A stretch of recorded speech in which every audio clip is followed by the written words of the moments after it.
You're welcome back to Flashback, a recap of stories that made headlines during the week. Well, let's take you. We're going to be starting with Monday, where security operatives neutralized 3 armed suspects who attacked the headquarters of the Independent National Electoral Commission in Owerri. Although security agents repelled the attack, a section of the office was razed by the hoodlums in the early hours of that day. Would like to warn that this report contains scenes with graphic images. Viewer discretion is highly advised. In April 2021, the headquarters of the Nigerian Police Force and the Correctional Service were attacked by unknown gunmen unchallenged. But the attack on the headquarters of INEC early hours of Monday came with a different story, as 3 of the attackers were gunned down, 2 captured alive, and different ammunition recovered. This show of bravery elated Governor Hope Uzodinma, who commended the security agents during an on-the-spot assessment at the INEC office. Some people who think that they can win elections, yet they don't want elections. How would they then win? INEC does not need this distraction at this point and stage of our elections. INEC should be supported by all and sundry. Parading the corpses of the neutralized hoodlums, the Imo State Commissioner of Police issued a stern warning that his men are combat ready to decimate the remnants of the hoodlums. Our men at our INEC office now engaged them too, but there were so many. So some of them were now throwing dynamite and petrol bomb into INEC building. So that was why it caught fire. But because of the firing of my men, they were not able to go with one of their vehicles. So they left the Lexus jeep there. So from there, they were now trying to escape. They don't know about our own strategy too. So they now gave them a whole chase. So we are able to neutralize 3, recover 3 AK, and recover 3 pump actions. Political pundits say continuous touch on INEC facilities by hoodlums across the country may pose serious challenge on the umpire to conduct free, fair, and credible elections that will be generally accepted. INEC in a statement said none of its critical election materials was destroyed in the attack on its state headquarters in Owerri, the Imo State capital. In the statement by the National Commissioner for Information and Voter Education, Festus Okoye, INEC confirmed that there were no casualties involving staff of the commission in the incident. Well, let's take you to Wednesday now, where the Federal Executive Council approved the draft 2022 whistleblower bill with a provision to ensure alignment with the Evidence Act. The federal government said the whistleblower policy had lost its steam and that there was a need to further strengthen the policy to support the fight against corruption.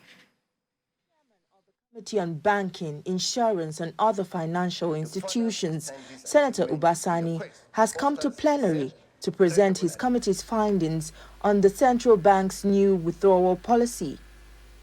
Senator Ubasani tells lawmakers that the CBN policy intends to promote a safe, credible and efficient payment system, and it is not aimed at frustrating hardworking Nigerians and businesses, as insinuated in some quarters.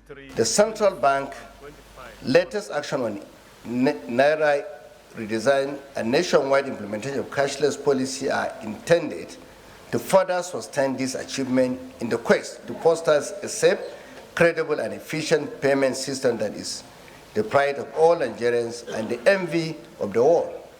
While contributing to the debate, the lawmakers agree that the CBN's new policies may be beneficial to citizens, but they fault the timing and the manner with which the Apex Bank intends to impose these new policies and worry that this may greatly affect those living in rural communities.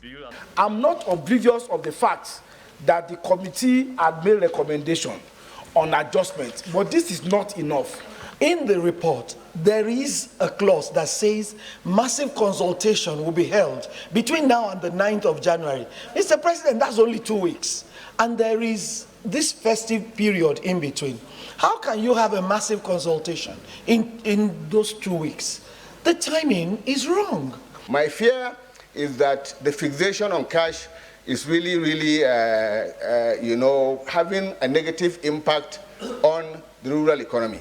Because we're talking about cash in circulation. If you look at whether it's only about 2 or 3%. If we continue to attack 2 to 3% of the money that is available out there, how do we affect inflation? While acknowledging the independence of the Apex Bank to take decisions, the Senate urges the CBN to review its new policy on withdrawal limits. We also want to protect our people in rural areas from being attacked. The Senate also urges its Committee on Banking to continue to ensure an aggressive oversight of the Apex Bank as part of its commitments to providing flexible adjustments of the withdrawal limits.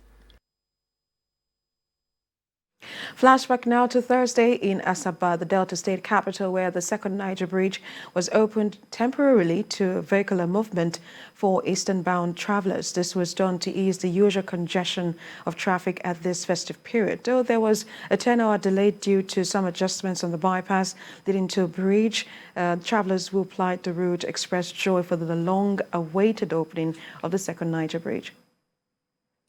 Commuters, motorists and even journalists waited at the Asaba end of the bridge till about few minutes before 10 a.m. when the first set of vehicles were given access to the 1.6-kilometer bridge.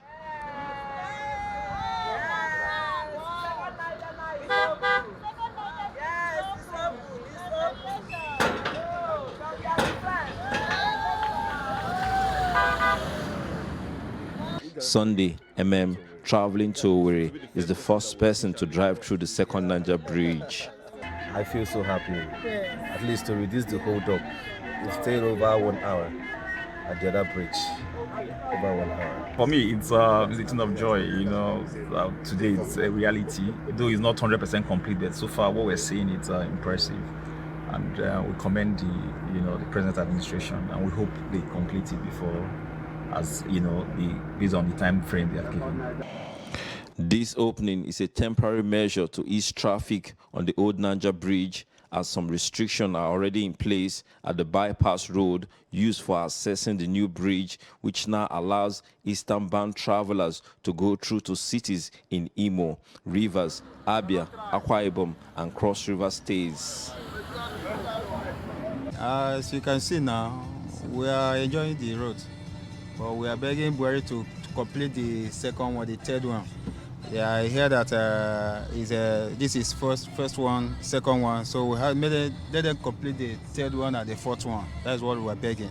There is too much queue in their side, but when I reach Tipa Junction, they told me to divert and take the new bridge. So it's okay. It's okay. Well, it has been horrible there. There's a lot of the hold-up is very tight. The second Niger Bridge and its link roads, which started in 2018, stretched to about 46.9 kilometers connecting Asaba to Onitsha, and when fully completed, will eliminate gridlock at the old Niger Bridge. Well, Friday now in the nation's capital, where the chairman of the Independent National Electoral Commission, Mahmood Yakubu, spoke at an investigative hearing on the increase in attacks on INEC facilities. Professor Yakubu asked the National Assembly to pass a resolution classifying INEC's building nationwide as high security and priority facilities. At the investigative hearing, the legislators were shocked that the Office of the Attorney General of the Federation and Minister of Justice was yet to prosecute any suspect for the 50 attacks that have occurred in parts of the country since 2019.